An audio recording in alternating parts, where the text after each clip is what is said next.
Hi everyone, it's Jazz. This is Giving Up the Ghost podcast. Thank you for coming back. It is my most favorite time of year. It's Halloween. Wahahaha. Anyway, this is today's episode. It is the ghost story portion from our Spirits with Spirits at the King's Head pub back on September 24th. This episode will be broken down into two, one today and one tomorrow. And coincidentally, talking about Spirits with Spirits tomorrow is our haunted Halloween October Spirits with Spirits down at the King's Head pub, the very haunted King's Head pub. We highly encourage you and your spooky, creepy friends to come on down, share in some spookiness with us. You know, it is the time of year, the veil is thinning. Strange things happen all around us. This month's guest is Chris Rutkowski. So he is Winnipeg's own ufologist, known round the world, dare I say, definitely Canada's ufologist. Very well published, very well researched. This guy is amazing. We've had him on our show a couple times before, and he will be live at Spirits with Spirits tomorrow night. Not just about the UFOs, right? Because he does cryptids, he does the paranormal overall. He was one of the original ghost hunters in Winnipeg back in the 70s. So we highly encourage you to come down. It's free event, and we have a costume contest. So wear your costume for a chance to get in the spirit and possibly win a prize.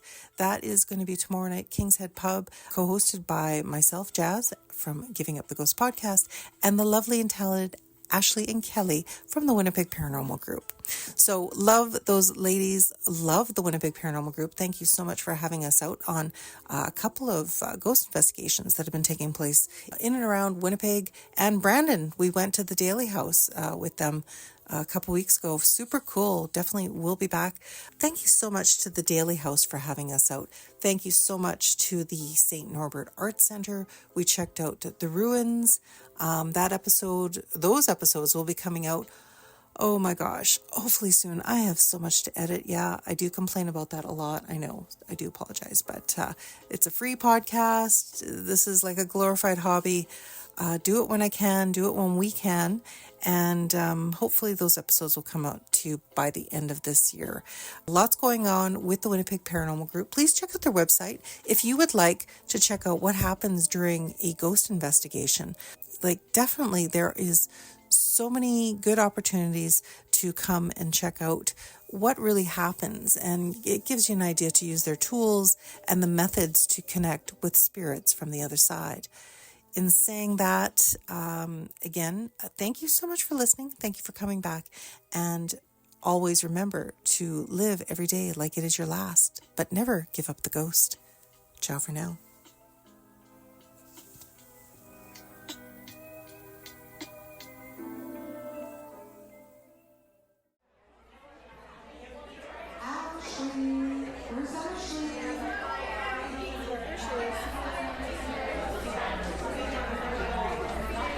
Let's talk about spooky shit.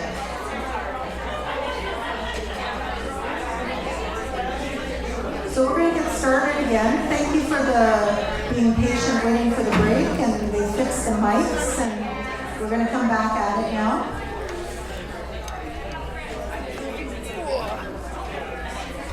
I'm going to brag for a moment because some of you don't know who I am. So again, my name is Jazz. I'm with Giving Up the Ghost podcast, Winnipeg's first and only paranormal podcast. We've been doing it 6.5 years. Thank you. In July, Feedspot.com declared us the best paranormal podcast in Canada. Yeah, no shit, seriously. And we record everything. We're downloaded in 43 countries. Believe it or not, that sounds kind of weird. We're almost at 45,000 downloads, which isn't a lot, but again, we're regional. We just cover our stories in Winnipeg and Manitoba. I mean, if people want to tell us stories from elsewhere, we'd love to hear it, because if things are happening elsewhere, we want to know if it's happening here too, like, you know, black children, you know, orbs. I know Ashley doesn't like orbs, all that kind of stuff. But yeah, so we just love ghost stories and paranormal stories. We love to hear the stories. We love to keep the stories, and that's kind of like why Cher and myself, my pod partner, we started this podcast because we find that all the stories that you hear when you're a kid about the haunted house, I'm not talking about like the Fort Garry hotels and the Marlboros and all that kind of stuff. Like the ghost stories that you heard that scared the shit out of you, that you were like telling your cousins in like the back room of a house, a lot of these stories seem to disappear from the landscape and they're not documented anywhere. So that's kind of what we want to do. We want to preserve with the podcast all these really cool, creepy, cool stories. And that's the next intro. So now we want to hear your ghost stories. And there is no judgment because we've had experiences of our own and we get that. So the first person to come and tell us their story is... Before I call a name, I just want to remind everybody that it doesn't have to be ghost stories. No. It's paranormal stories. So cryptids, aliens, ghosts, we want to hear it all right? Tell them who our guest is next month. Well, I was going to save that for the end. Oh, okay. You'll have to wait then. Stick around. There's a surprise guest for next month. It's awesome. So first name up here, we have Sweet Bee. Come on up.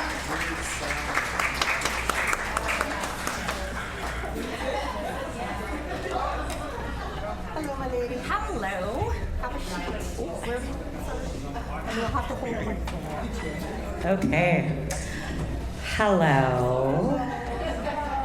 So I have two kind of stories. One is very recent, and my witness is sitting over there. And so we had decided to go buy our friend a gift from Wild Planet, Wild Planet. And then we went to Bois d'Esprit, and we were walking around, and about 45 minutes in, I'm like, okay, we should probably find our way back out of this maze of trees and muddy trails because it had rained the night before. And we start walking, we get to this fork in the path, and my friend says, oh my God, look, we should follow the angel. So we go and we follow the angel, and I walk up to the angel's name, and it's my name. And my name is Bernice. So I go by B, or Sweet Bee. And my name was on this tree, and it just freaked me out because I was not expecting that. I've gone to many souvenir stores looking for keychains with my name, and there's not one, right? And so that was it. And my mom always shows up as an angel because I have the angel from her Christmas tree, and I have it hanging in my office. And so she kind of showed up as this weird angel. I just thought, oh my gosh, I am on the right path, right? It was just this odd. So that's the first story. The second kind of story is a house I used to live in. And I used to live in Dufresne, Manitoba, and I used to live down Erindale Road, 5 gravel miles down this road. And it was part of a larger farm, and it's where the farmhands had lived, and they separated the property out to 10 acres and then the sections of land for the farm. And this house had so many incidences that people didn't want to come over. In fact, my sister would never she said, I'm not watching your kids at your house. It's like things going on there. And they were very poltergeistish. They would, so I don't know if people remember the old standing lamps with the halogen bulbs. So the moment we moved into this house, the first 6 months, I was a scout leader at the time, and I come walking back from scouts, and I have a very long driveway, and it had just snowed, but all the snow was packed down, and I'm like, that's weird. Like, why is all the snow packed down? I go marching up, and my husband's like, oh my God, babe. 8 RCMP officers just came in and kicked on our door, and they thought we were a grow-op, because when we had bought the house, the previous tenants were a grow-op. And from that moment on, the weirdness just started in this house. And so what was funny was the same RCMP detachment that had showed up to kick in our door was the same ones that scouts are like the same group, right? And I was like, oh, this is funny and kind of odd. So that came in to speak to kids. So in this house, there was a lot of there was a shadow entity. We discovered it was this man that used to own the farm and used to work on the farm. And I had met the people who bought the original farm, and I had lived in the farmhands' digs. And we were both finding pennies from the same year, which I thought was super weird. And we had this same entity, and when you would walk up my stairs to go the second, you would run into someone. I felt like you were literally running into them. I've had lamps blow out.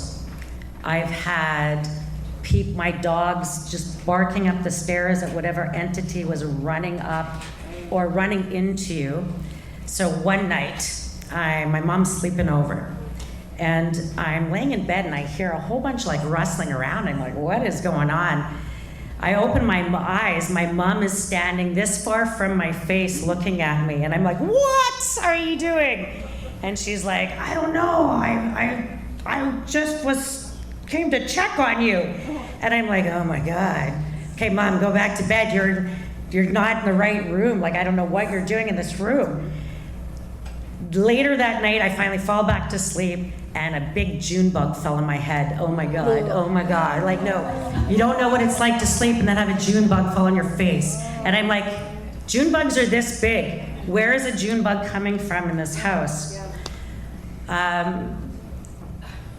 Other incidences are the dreams people would talk about when they would sleep over at this house, and they would have crazy dreams. And I remember one of my own dreams where I'm standing in my kitchen in this house in this dream, and my sister-in-law at the time turns to me and says, B, the phone's for you, and it's a candy phone. And I'm like, that's weird. Like, you know, the old cell phones with bubble gum in them? She's like, the phone's for you. And she hands it to me, and I'm like, that's weird. And so I pick up the phone, and all I hear is this voice, and it's like, you're gonna burn in hell. And I'm like, oh, right, no, this. So wrong number. Right? This is my dream. I'm like, I'm not eating that bubble gum. It's like, I'm pretty sure it's possessed. So if I fast forward a couple months, I'm having a book club. It's a wine club. We call it book club. Don't tell anybody. Right. And so we're having this book club. And that's when I meet the neighbor who owns the other property. And she starts talking about how she has this man that she keeps running into, and it's the same guy, I swear. So 1958 is the pennies, by the way, that we kept finding, and we're like, well, this is getting kind of weird. And she said, what's really weird, B, is he keeps ripping my blankets off me at night. And I'm like, right? And so this same entity would come between our properties, and we would know that he was there because he was very poltergeist-ish. He would throw things out of my cabinets. He would move things around. He would cause odd. Well, okay. One last story about this place, because there's like 200 stories about this place. It's 10 o'clock at night. It's the middle of winter. My husband at the time's working up north. I'm there with my 3 kids. My son and I were sitting. I'm doing my homework on my computer, and he's bouncing on my bed talking to me. And we hear our door open and close, like somebody opened up our door and slammed it shut. We looked at each other and said, oh my God, maybe Dad's home? So he runs downstairs, Dad. We get downstairs, and my big door is open with the deadbolt still locked, and it's sitting open, and I'm like, eek, and I lived 3 miles in the middle of nowhere, so there's nobody, and it had just snowed, so I'm looking for snow, for prints in the snow. There's nothing, and my door's open. I'm terrified, so I phone my brother. I'm like, okay, you gotta drive here right now. You gotta close my door. So he goes and he looks everywhere, there's nothing, and he has to put my door with a big 2x4 to keep it shut, because it wouldn't close. It wouldn't, right? And it's just a big old wood door, and it would not close, and so he had to put this thing in front of the door so it would close. And what freaked me out is that we swear we heard it open and close, we didn't hear it just. Yeah, so it was kind of, this house had this creepy energy to it, and I don't know, I lived there for about 4 years, and I gotta say, we sold it right away, and it's changed hands several times, and that's the story of my house in Dufresne. So thank you. Thank you. Thank you very much for sharing. That was awesome. Thank you, Cindy. All right, next we have Gina. Come on up, Gina.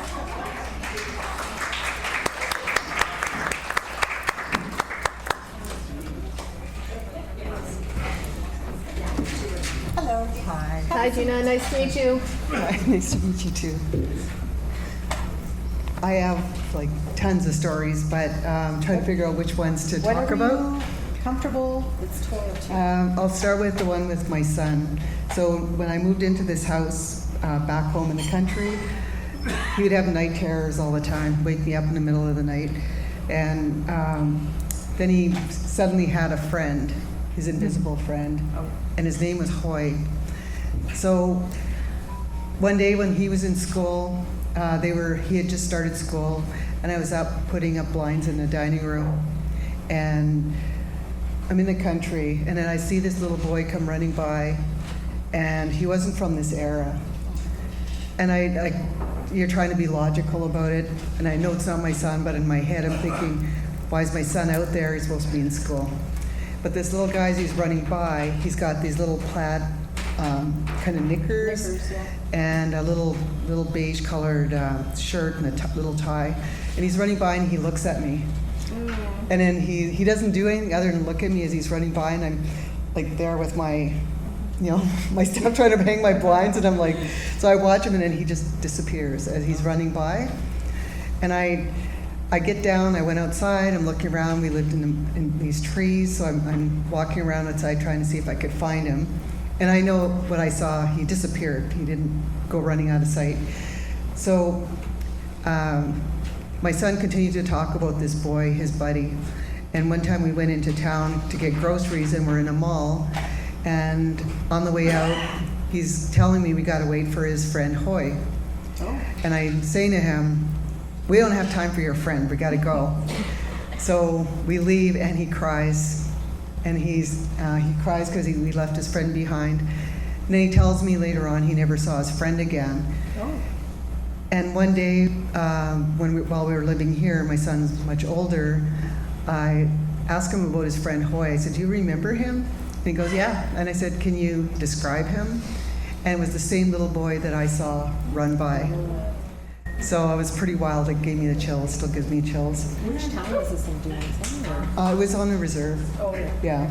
Out like 45 minutes out of here, hour and a half out of here. Okay. Yeah. So we left him in Portage la Prairie. He never came back.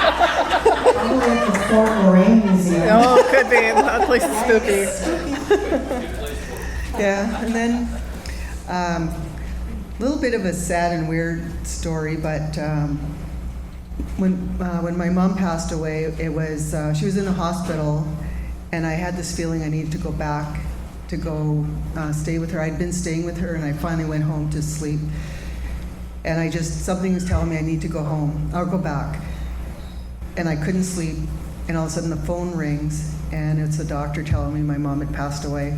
And we weren't expecting it. I did, but the doctors didn't think it was going to happen. I just hung up the phone, and the phone rings, and it's my daughter. And she said, what happened, Mom? And I go, what do you mean? She goes, Grandma just shook me awake. Yeah, so she was pretty close to my mom. So she knew that my mom was gone. But from then on, in my house here in the city, I kept hearing somebody walking through my house.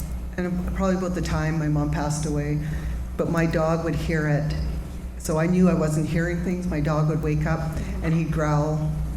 So one day there, I finally let my dog out because I thought my son had come home I hear someone come in, my dog's barking now. I let him out of my bedroom. He goes running and he runs down the stairs. So I went to the bathroom, I come out and I'm calling him, my dog's still barking and growling. So I go there and I tell my son, get the dog, his name is Bob, come get Bob, and there's no sound. So I go downstairs and there's nobody there. Yeah, so The walking in my house didn't stop until one night I just said, "What do you want?" Because I was so tired. Every night I'm waking up at the same time. And I said, "What do you want? Just tell me what you want or leave me alone." And then it stopped. That was good. Thank you so much. Thanks for sharing. All right, Bill, are you ready? It's your turn.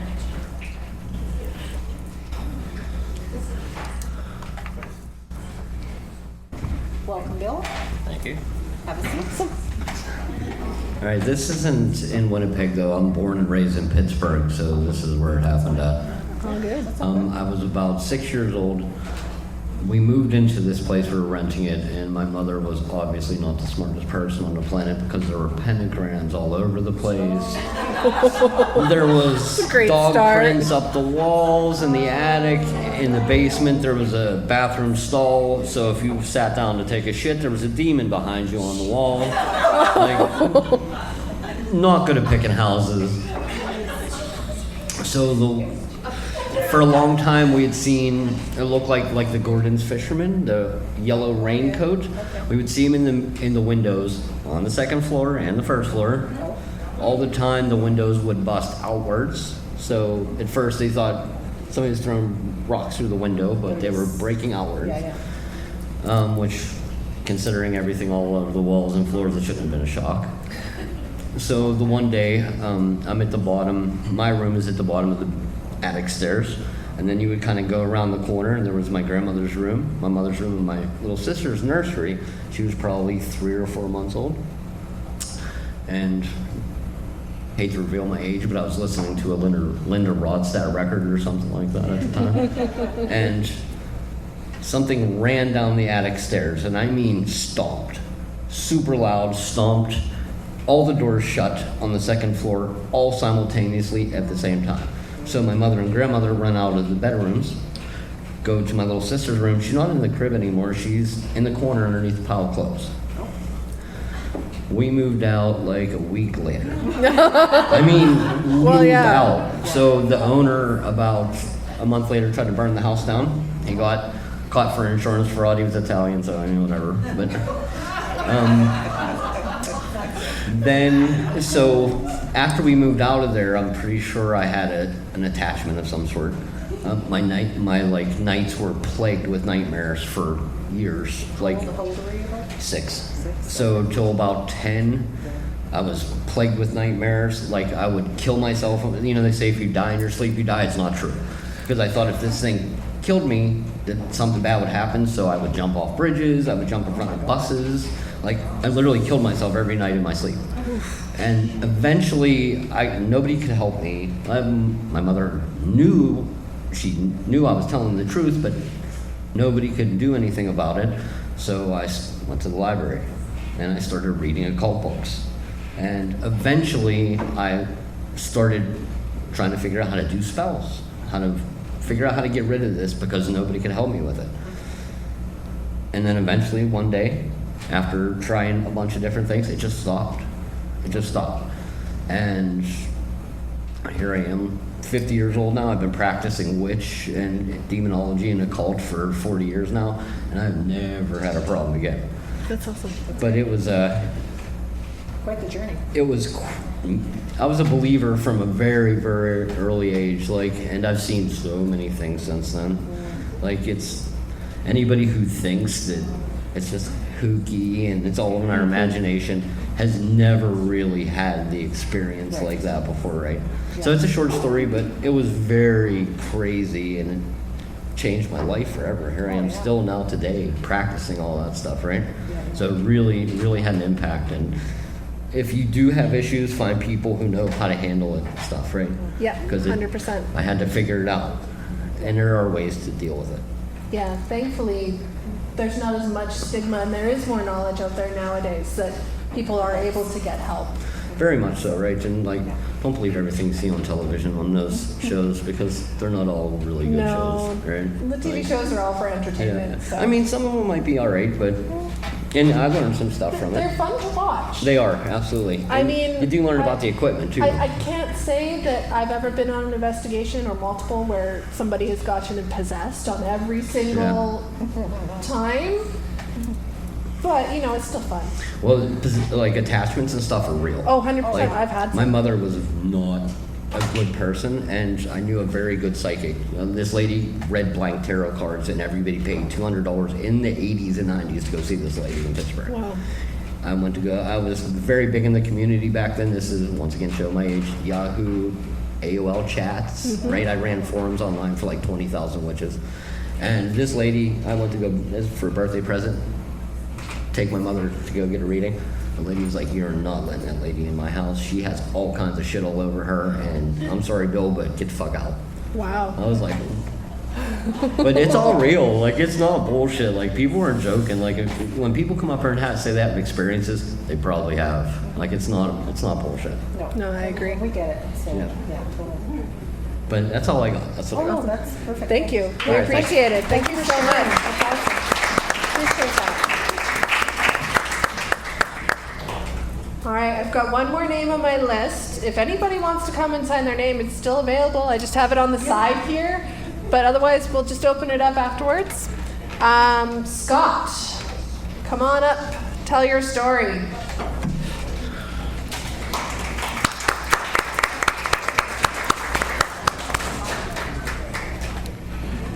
Hi, Scott. Hello. Thank you. So, that long haul from the back, I guess. Worth the wait. There you go. Well, this is not Winnipeg.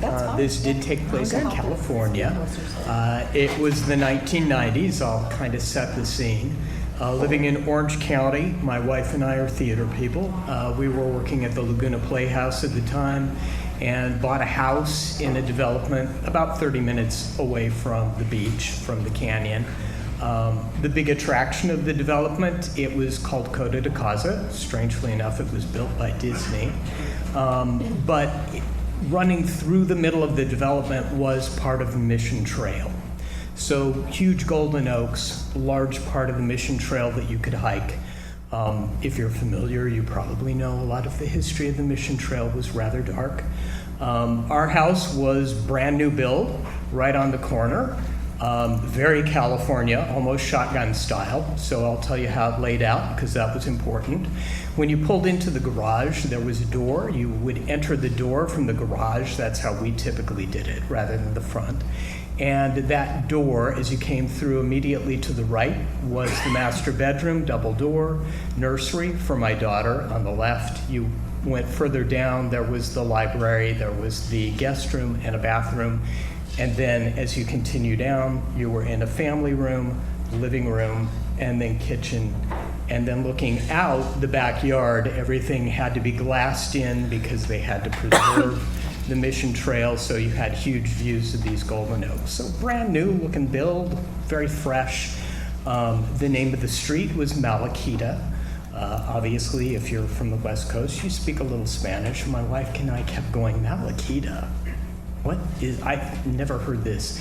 The closest translation that we could find basically meant ill-acquired, which probably should have been maybe a small clue. So we were kind of like, well, okay, whatever. Lovely house. We move in.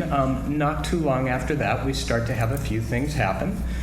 One of the things that happens is I keep waking up at like 3 in the morning. And I swear I hear the door from the garage is opening and someone's walking down the hall. So I get up multiple times, and it's that alpha state. I'm a very light sleeper, so I wake up for anything, the coyotes wilding, whatever. And I check, nope, door's locked, and I know it's locked. So this happens to me multiple times. It gets to the point where I just wake up and I assume it's my brain doing something. I don't know why it keeps manifesting this, but whatever. In short order, my daughter has a invisible friend, Joe, that she starts to play with. While she's raised in the theater, she's super creative. One thing that does strike us as odd is as she's talking, she pauses. So it's like, well, I don't want to do that. Well, okay, but only if we do this later. Yes? So there are these pauses, but we're thinking, yeah, you know, she goes to creative drama classes with us. She's in the theater all the time, whatever. Short order, her babysitters start to mention things. One of them is our box office manager, and she's like, I cleaned up her room, but when we went back to put her to bed, her toys were in a line from the door to her crib. And we're like, well, she must have gone back there some point in time and did it, whatever. Her other babysitters literally get to a point where they're like, you know what, we'll pick her up, we'll come back, we'll meet you when you're home, and we'll bring her home. So they'd like load up her car seat, take her off to the park or someplace, and bring her back when we got home.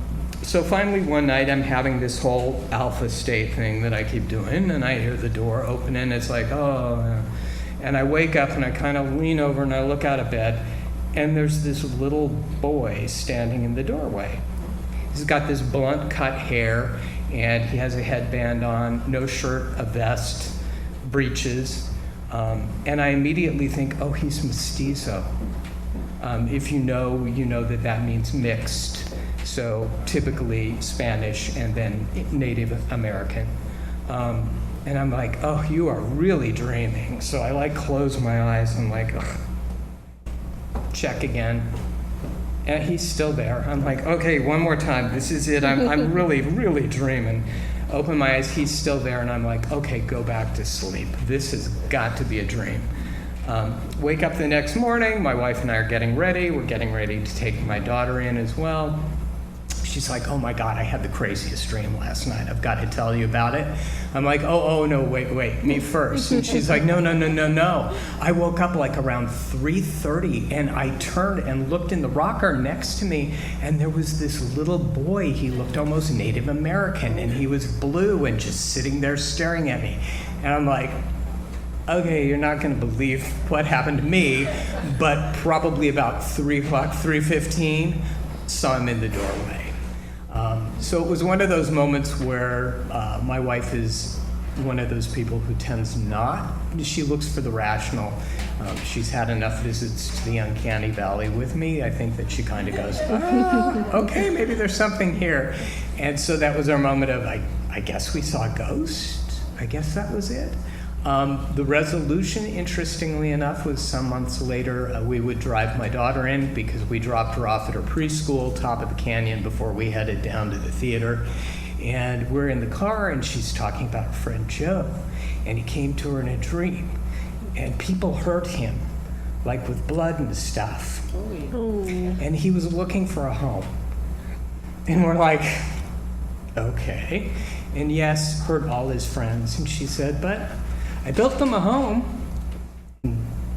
That was that. And literally, we didn't experience anything after that. It was very strange. Yeah. Guess we saw a ghost? I think you did. Definitely. Awesome. Thanks, Scott. That was great. I mean, at least it stopped. Yes. We got no more names. No more names. Come on. Tell us a story. Anybody? Nope. And also remember to live every day like it is your last. And no, don't give up the ghost. Never give up the ghost. Oh my God. That's how we end our podcast. So good at it.